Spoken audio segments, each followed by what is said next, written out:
여러분 오늘도 건강해지려고 영양제 한 움큼 챙겨 드셨나요? 제가 기능의학으로 진료를 오랫동안 했었죠.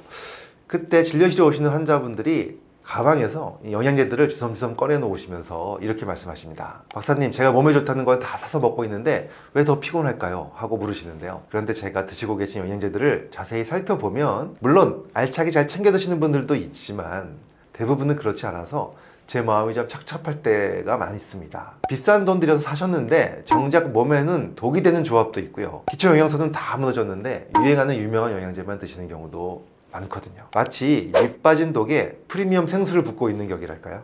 그래서 오늘은 제가 작정하고 준비했습니다. 우리 100만 구독자 여러분의 영양제 조합에 대해서 제가 오늘 진료를 해드릴 건데요.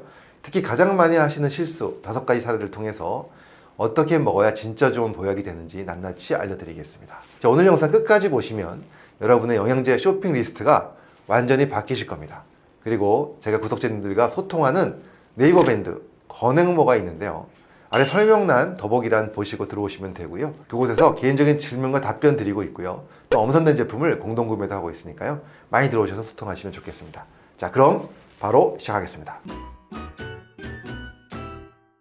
안녕하세요. 교육하는 의사 가정의학과 전문의 이동환입니다. 자, 첫 번째 사례입니다. 박사님, 저 요즘 너무 어지럽고 기운이 없어서 약국에서 철문제 사서 먹고 있어요. 이런 분들 정말 많으십니다. 특히 여성분들이나 어르신들 어지러우면 일단 빈혈이라고 생각하고 약국으로 달려가십니다.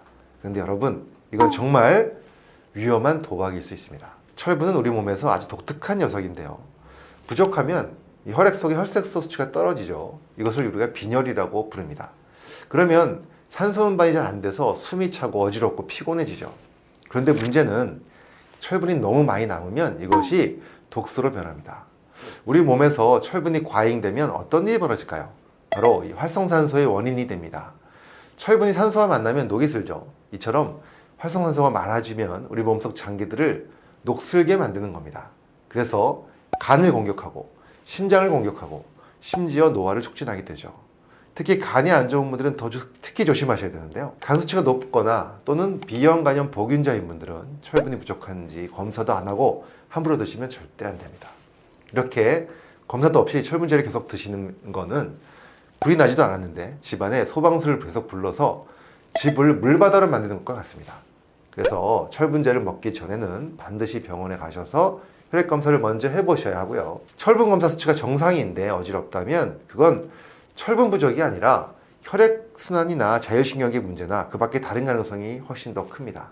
그래서 어지러움 이퀄 철분제라는 공식 오늘부터 머릿속에서 지우셔야 합니다. 자, 이제 두 번째 사례인데요.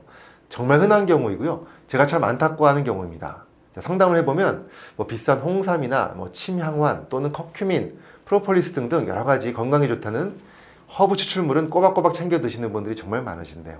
그런데 비타민이나 미네랄은 드시나요? 물으면 아유, 그런 시시한 걸 왜 먹어? 라고 하시는 경우 있습니다. 자, 비유를 하나 들어볼까요? 집을 짓는데 벽돌도 없고 시멘트도 없어요. 그런데 비싼 이태리제 조명이랑 또 수입 소파 이런 것만 들여놓으면 그 집에서 살 수 있을까요? 바람 한번 불면 폭삭 무너지는 집입니다. 비타민과 미네랄은 우리가 전혀 먹지 않으면 생명을 유지할 수 없는 필수적인 영양소입니다. 우리 몸의 대사를 돌리는 효소의 핵심 원료이죠. 홍삼이 아무리 기운을 북돋아 주려 해도 몸속의 엔진오일인 비타민 B군이나 미네랄이 없으면 에너지가 만들어지질 않는 거죠. 자, 그렇다고 제가 홍삼이나 커큐민 같은 영양제가 나쁘다고 말씀드리는 것이 절대 아닙니다. 너무 좋은 영양소죠. 근거 논문도 충분합니다. 하지만 문제는 순서가 틀렸다는 것이죠. 가장 먼저 챙겨야 할 것은 기본적인 필수 영양제, 즉 종합 비타민 미네랄, 또 비타민 D, 오메가3와 같은 기초 영양소입니다. 기초 공사를 튼튼히 한 다음에 홍삼도 드시고 커큐민도 드셔야 하는 것이 그 순서가 맞고요. 그 효능이 200% 발휘되는 겁니다. 비싼 영양제 효과 못 보셨다면 오늘 당장 기본부터 점검해 보시길 바랍니다. 자, 이제 세 번째 사례인데요. 바로 비타민C 메가도스 하시는 분들입니다. 자, 그렇다고 제가 비타민C 메가도스가 나쁘다는 것은 아니고요. 비타민C 하나만 많이 먹으면 이거 하나로 모든 것이 해결된다고 생각하시는 경우입니다. 사실 비타민C는 아주 필수적인 영양소이고 꼭 챙겨 드시면 좋습니다. 그리고 메가도스에 아주 좋은 장점들이 많이 있죠. 하지만 이 비타민C가 다른 비타민, 또 미네랄, 오메가3 같은 또 코키텐 같은 아주 중요한 영양소 역할을 대신할 수는 없는 것입니다. 또 비타민C가 항산화의 중심에 있는 아주 중요한 영양소이기는 하지만 항산화는 네트워크가 중요합니다. 즉 비타민 E, 비타민 A, 글루타치온, 코큐텐 같은 다른 항산화 영양소들과 네트워크를 이루면서 시너지를 일으키는 것이죠.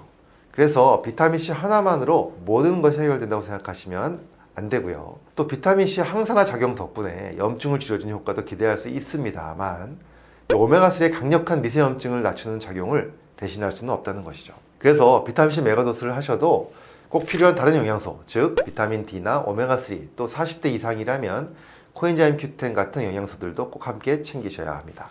자, 이제 네 번째 사례인데요. 혈관 걱정하시는 분들 집중해 주시면 좋겠습니다.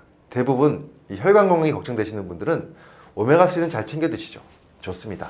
그런데 오메가3만으로 혈관 관리가 끝난다고 생각하시면 큰 오산입니다. 여기서 제가 꼭 강조하고 싶은 영양소가 바로 비타민 K2입니다. 비타민 K2 좀 생소하시죠? 자, 쉽게 설명드릴게요.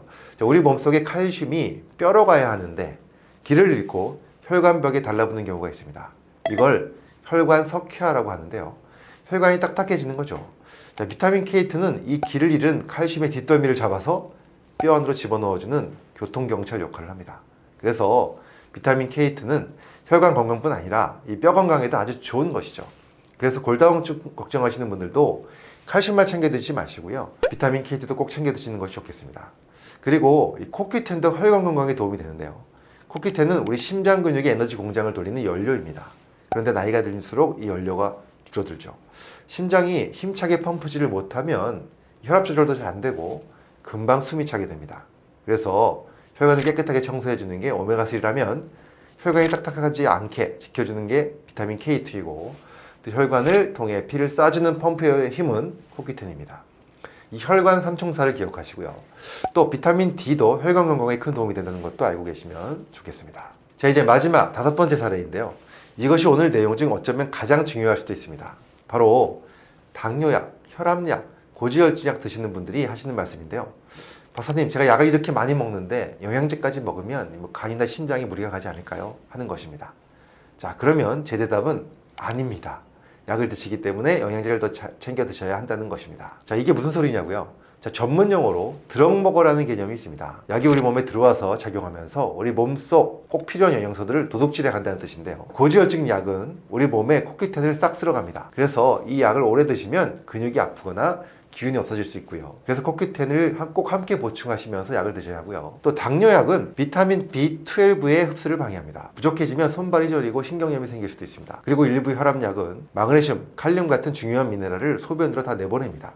그래서 약을 먹기 때문에 영양제를 끊는 것이 아니라 내가 먹는 약이 어떤 영양소를 훔쳐가는지 알고 그걸 보충해줘야 합니다. 그래야 약의 부작용은 줄이고 치료 효과는 높일 수 있습니다.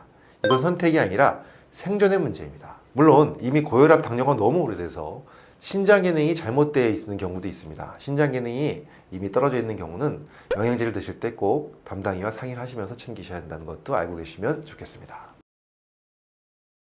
자, 오늘은 제가 5가지 사례를 통해서 영양제에 대해 오해를 좀 풀어봤는데요. 혹시 개인적으로 궁금한 사항이 있으신 분들은 이동환 TV 소통 밴드 권행모에 들어오셔서 서로 소통하시면 좋겠습니다.